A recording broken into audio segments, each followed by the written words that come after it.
Bonjour mes amis, que Dieu vous bénisse, que le Saint-Esprit, l'Esprit du Dieu très haut, fasse sa demeure en vous, qu'il fasse de votre corps sa demeure, son temple, pour que vous soyez véritablement heureux. Sans le Saint-Esprit, il n'y a pas de félicité. Écoutez ce que je vous dis. Vous pouvez avoir la meilleure famille du monde, avoir tout l'argent du monde, tout le pouvoir du monde. Vous pouvez avoir le monde à vos pieds, tout ce que vous voulez et désirez de ce monde. Mais si vous n'avez pas le Saint-Esprit, le guide d'Israël, vous êtes pauvre et misérable. Pauvre et misérable. Pourquoi? Parce que tout ce que vous avez, tout, c'est juste ce que vous avez. Et évidemment, cela ne satisfait pas votre âme. Cela ne vous rend pas heureux. Vous savez de quoi je parle? Je parle ici d'un autre endroit. Vous allez entendre du bruit d'avion, ces choses. Donc, je veux juste que vous sachiez, je suis juste passé là pour vous laisser un message. Le Saint-Esprit est l'Esprit de la vie. Et j'aimerais beaucoup, mais vraiment beaucoup, que vous compreniez cela, que le Saint-Esprit vienne ouvrir votre compréhension, car sans la compréhension divine, vous ne pouvez pas comprendre la grandeur du Saint-Esprit. Donc, j'ai écouté une histoire ces derniers jours très intéressante. Je vais partager avec vous. L'enfant a demandé au Père, quelle est la taille de Dieu? Et le Père l'a mené vers la fenêtre et lui a dit, tu vois cet avion? De quelle taille vois-tu cet avion? Il est tout petit, tout petit. Et le Père a emmené l'enfant vers l'aéroport et lui a montré l'avion, sa taille.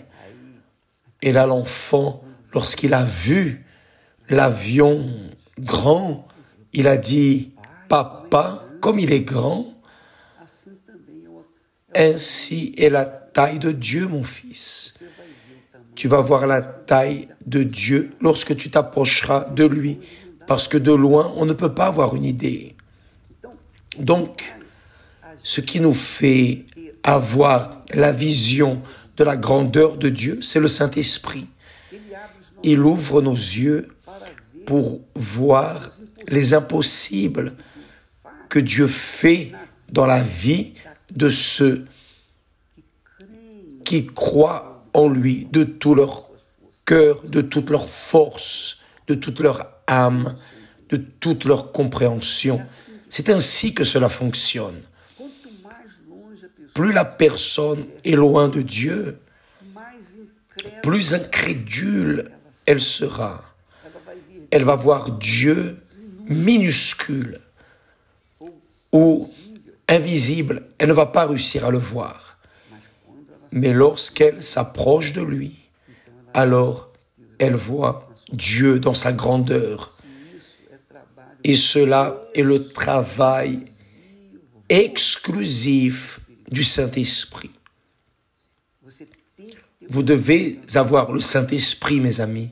Mais évêque, j'ai un problème de santé, le Saint-Esprit va le résoudre. J'ai un problème dans mon mariage, le Saint-Esprit va le résoudre. J'ai un problème économique, le Saint-Esprit va résoudre cela.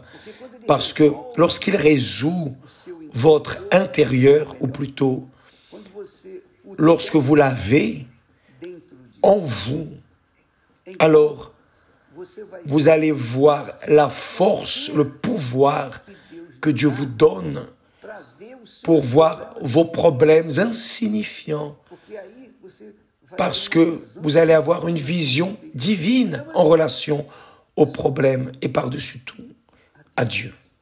Votre vision de Dieu sera extraordinaire. Donc, cela vaut la peine de focaliser toute votre force, toute votre vigueur, investir tout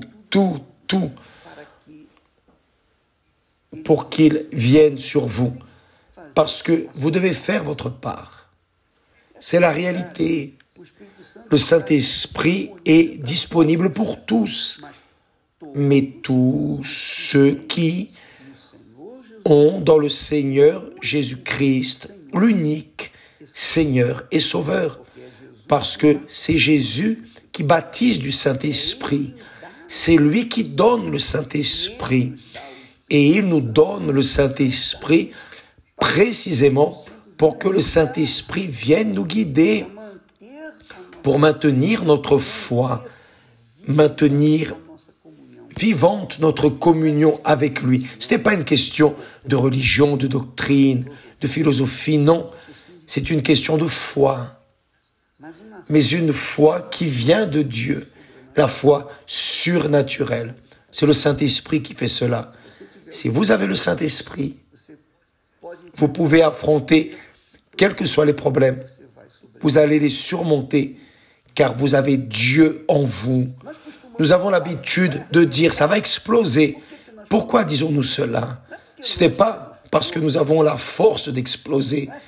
Ce n'est pas parce que nous avons le pouvoir pour exploser. Rien de cela.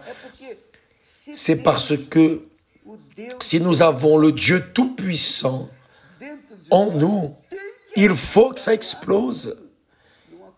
Ce n'est pas possible que cela n'arrive pas. Ça, c'est la foi que nous voulions vous transmettre. Et le 10, le prochain dimanche 10, nous aurons la grande manifestation du Saint-Esprit dans la résurrection des morts spirituels.